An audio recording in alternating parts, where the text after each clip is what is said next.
علماء کرام بھی تو ہیں، ہمارے عام لوگوں کی بہت بڑی تعداد ان کی بات سنتی ہے۔ اگر یہ لوگ صحیح رخ پر چلتے تو یہاں یہ نظام برقرار نہیں رہ سکتا تھا۔ اصل ذمہ داری ان کی ہے، انہوں نے سیاست کے کھیل میں شریک ہو کر اپنا وقت ضائع کیا ہے، انہوں نے اقتدار کی کشاکش میں کبھی ادھر اور کبھی ادھر، آج اس کے حریف اور اس کے حلیف اور کل اس کے حلیف اور اس کے حریف، یہ کھیل کھیل کر بہت قیمتی وقت قوم کا ضائع کیا۔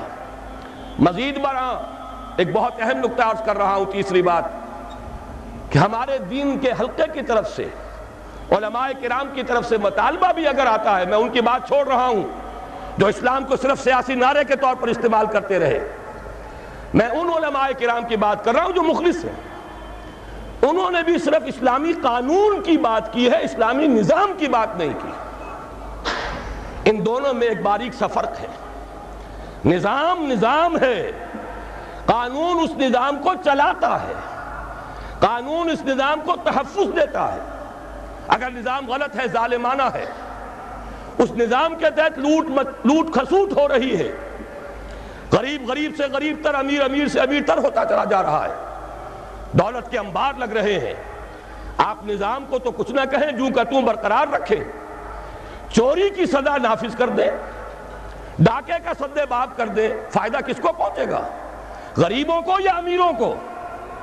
ان کی حرام کی دولت کو تحفظ حاصل ہو جائے گا، ان کے عیش اور ان کے ایوان مزید محفوظ ہو جائیں گے، غریب کو تو اس سے کوئی فائدہ نہیں ہوگا۔ چوری اور ڈاکہ جو ہے وہ غریب کا تو ہوتا ہی نہیں، وہ تو امیر کا ہے۔ نظام ظالمانہ ہے اور غلط ہے تو قانون بہترین بھی ہوگا، اس نظام کو سپورٹ کرے گا، اسے تقویت دے گا۔ نظام کو بھی بدلنا ہے اور قانون کو بھی بدلنا ہے، یہ دونوں باہم لازم و ملزوم ہیں۔ اور ہمارے دین میں اس کے لیے اصطلاحات ہیں، دین اور شریعت۔ دین نظام ہے، دین ہمیشہ سے ایک رہا، حضرت نوح ہوں، حضرت ابراہیم ہوں، موسیٰ ہوں، عیسیٰ ہوں، حضرت محمد ہوں صلی اللہ علیہ وسلم وعلیہم الصلاۃ والسلام، سب کا دین ایک تھا۔ شرع لکم من الدین ما وصی بہ نوحا والذی اوحینا الیک وما وصینا بہ ابراہیم وموسیٰ وعیسیٰ ان اقیموا الدین۔ دین تو ایک ہے، شریعتیں بدلتی رہیں، شریعت موسوی اور تھی، شریعت محمدی اور ہے علی صاحب الصلاۃ والسلام۔ اصل سے دین، وہ دین کیا ہے؟ وہ در حقیقت ایک نظام زندگی ہے، سچا دین، عادلانہ دین، وہ دین نظام عدل و قسط ہے، وہ دین سسٹم آف سوشل جسٹس ہے۔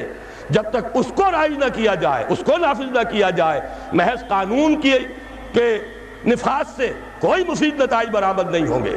اگرچہ میری بات سے غلط فہمی نہ ہو، میں دونوں کو کہہ رہا ہوں، دین بھی قائم کرو اور قانون اسلامی یعنی شریعت بھی نافذ کرو۔